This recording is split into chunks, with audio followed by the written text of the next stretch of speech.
You said that you were receiving and you came in 2000.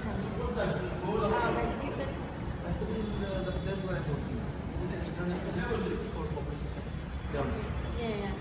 And so when you came, this organization was already It working. was already registered. It was working. How did you find out about But see, at the time I was not very aware.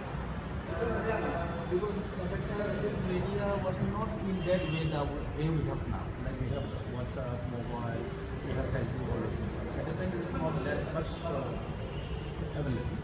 So I just came like that, and in the brochure I saw his name. He was already working there. And when I reached the institute, I immediately tried to locate him. And through him I got to know about that.